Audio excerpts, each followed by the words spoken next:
We know that the premiers of British Columbia, Saskatchewan, as well as Alberta and now Ontario are saying the Trudeau government needs to play fair. Last week, the Prime Minister announced an exemption or a carve-out of sorts when it came to home heating oil. It'll primarily benefit households in Atlantic Canada, where the use of home heating oil is much more popular and common. Canada's Natural Resources Minister, though, saying there are no plans to carve out any more exemptions. Let's bring in Scott Reid, CTV News political commentator. We also know the Premier of Saskatchewan, Scott, is now saying that the province will stop collecting the carbon tax if there isn't an exemption to all forms of home heating, like natural gas. How does this play out? What do you think is going to happen here? I think the feds will have to fold. There's no coherence to the policy change once they created the exemption for Atlantic Canada. If you're going to have an exemption for one form of home heating, how do you rationally decline to do so for others? I mean, there are large portions of the country that are heated by natural gas or by electricity, and you can make an argument. It's pretty convoluted, even in policy terms, and it's absolutely deaf in political terms. You can make an argument that you want to incentivize conversion of particular forms of home heating, but I mean, ultimately, the reason the government moved in Atlantic Canada is that when the carbon tax began to be applied in the summer, their numbers went into the sewer, and they couldn't withstand that political pressure any longer. And so they've made that conversion, and they made that calculation, so they made the exemption. And they surely knew that this demand would follow. So I can't imagine that they will not have to give in to this pressure. And if they don't, it will only mount, and the incoherence of the policy will be laid even more bare. We were talking to CTV pollster Nick Nanos late last week, Scott, who said, the Liberals are at risk of 13 seats being lost based on his numbers if an election were to be held right now. So there's politics playing out here, perhaps, when it comes to Atlantic Canada as well. How does the government do this without looking like they're caving? I'm not certain they can do it without looking like they're caving. I sort of joke, there's two ways to do this. You can do a walkout or a back out. Right now they're trying to do a back out. Well, we'll only make this exemption in this respect, or only for home heating oil in Atlantic Canada. Well, obviously other parts of the country are going to want to have a corresponding exemption. And then after that, by the way, there's going to be further demand. And it'll be, well, why just home heating? Why isn't the carbon tax being halted given the inflationary and cost of living pressures on, say, gasoline at the pump, and so on and so forth? I mean, the question the government has to ask itself is, having made the decision to move, recognizing the political peril it had placed itself in Atlantic Canada, what possible logic is there for trying to hold the fort in the rest of the country? And beyond that, I think, to be honest, they were better off to walk their way out of this thing and say, all right, listen, the carbon tax, we're going to have to simply put it on pause for 2, 3, 4 years until we can get our hands around this cost of living challenge that people are facing.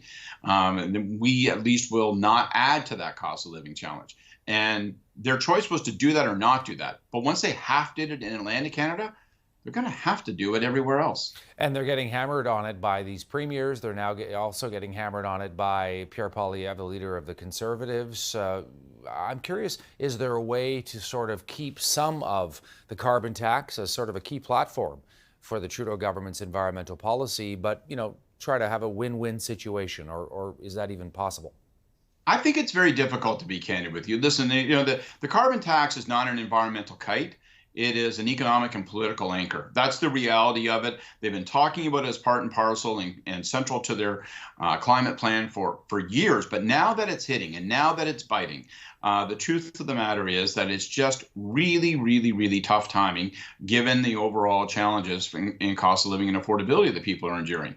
So, and I honestly think that when you look to the United States and you look at Joe Biden, I mean, no one says that Joe Biden lacks an aggressive climate policy. It does not include a carbon tax. I think the government has put itself in a place where, and it surely knew this when it made the decision for Atlantic Canada, where it's going to have to pivot, where it's going to have to say the other part of that announcement, that we're going to actually make it free of charge for you to convert to a heat pump, that those kinds of things, creating incentives for people, taking the burden financially off of them of being green, of taking on environmental challenge. That's where they're going to have to place the emphasis, like the Biden administration has. That costs money. but I don't know that the carbon tax is sustainable after you've abandoned it, at least in part, in Atlantic Canada. The rest of the country is simply going to feel absolutely aggrieved, and this political pressure will only mount. It will not recede. Does it seem desperate as well politically? Perhaps, but I'm sure Nick told you when he looks through the polling numbers, their circumstances are desperate. So they have one big asset. They've got time. They've got this confidence and supply agreement with the NDP. That means that unless something goes sideways, they don't need to face the electorate for 2 more years. So if you're going to say to yourselves, well, if we must turn on the carbon tax policy, how and when? The answer to when is now. The answer to how is, well, you can get dragged there after having done a little bit of a runaway from it in Atlantic Canada, or you can walk up to a microphone and say, we've had to take the tough decision, and yes, you're going to get called desperate, and yes, you're going to be accused of undermining your own environmental policy, but you've also got 2 years to add other things to that shelf, to add other elements and policies to try to bolster yourself there. But frankly, right now, the carbon tax looks like it is a dead dog political loser, and it is not sustainable to sustain it in the rest of the country, but not Atlantic Canada. They've put themselves in an impossible situation. They can't hold with their current, we will do nothing else and nothing more policy. It's not coherent. Hey, question for you before we go. Your thoughts on what might be happening, the behind the scenes conversations within the Liberal brain trust right now? That's such a great question, Todd, because I can tell you this has got to be a divisive issue around the cabinet table. I mean, if you think about the Trudeau Liberals, what are they about? What is the fundamental feature of Trudeau's policy since he arrived in office? It's been action on climate. I mean, that's what the federal Liberal Party, sort of to brass tacks these days, that's the fundamental driving policy. Obviously dealing with the pandemic was, the greatest challenge of the Prime Minister's tenure, but climate policy has been central to it.